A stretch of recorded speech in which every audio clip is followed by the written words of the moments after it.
Today's reading is Deuteronomy 20 through 22. The Lord included punishments for those who broke His laws. The Old Testament law provided three types of punishment: the death penalty for serious public sins against life, faith, and the family.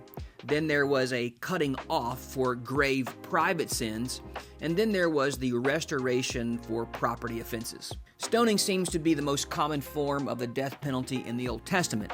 We read in Deuteronomy 21 about hanging a criminal from a tree.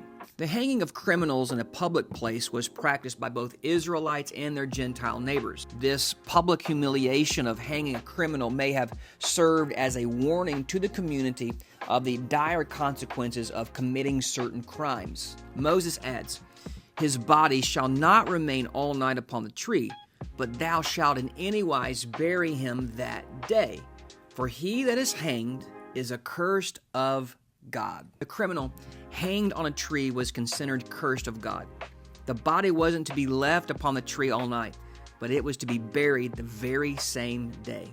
This passage has theological and spiritual significance for us as New Testament believers. The Apostle Paul cited this very text when he wrote that Jesus redeemed us from the curse of the law. He said, "Christ hath redeemed us from the curse of the law, being made accursed for us, for it is written, Cursed is everyone that hangeth on a tree." Likewise, the prophet Isaiah wrote, "Surely he hath borne our griefs and carried our sorrows, yet we did esteem him stricken, smitten of God, and afflicted."